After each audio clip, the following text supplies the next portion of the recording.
Please subscribe Tito Manny Vlog.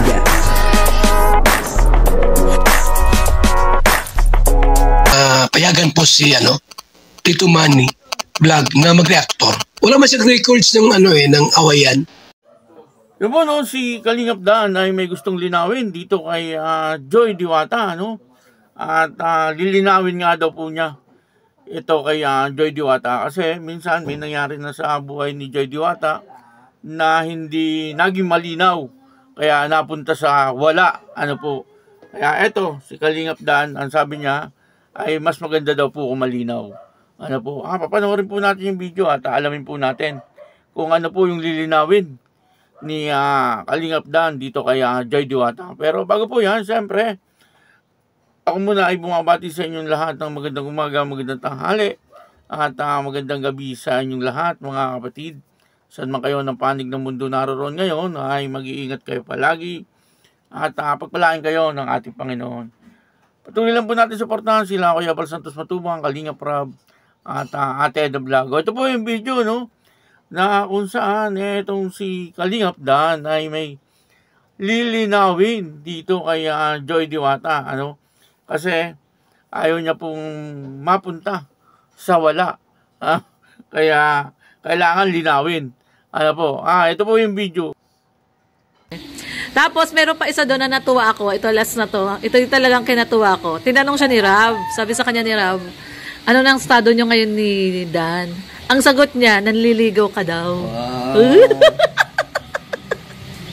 Lilinawin ko nga sa kanya para alam. Ibig mo sabihin, hindi pa ba siya nagsabi na okay na, gano'n? Wala pa naman, pumayag siya. Kasi di ba, hindi pa? Iniisip niya pa yung pag-aaral niya. Conflict. Oo. Tapos yung pag-aaral niya. So, maganda linawin na. So hindi pa niya talaga official na sinasabi. Pero sinagot niya na doon. Sinagot niya doon sa episode na nanliligaw ka daw So okay na yun. Yun na yun, okay na yun. Gusto mo pang liwanagin? Mas maganda. Mas maganda? Clarify, I-clarify. Kasi yun yung kulang sa kanila ni David daw na clarify. So ito maganda kay Papa Dan, ika-clarify. Ayan. Pero wala naman pinagsisiyan sila pareho. Naman sila? Good terms pa rin naman sila. Sabi naman din ni Joy, magkaibigan pa rin sila. Kumusta ka na? Ako ba iniisip mo pa? Baby ko, hanggang saan ang tamis ng iyong pagmamahal? Ako ba iyong mahihintay sa kabila ng ating mga away? Kung sakaling ayaw mo na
Ako ba iniisip mo pa,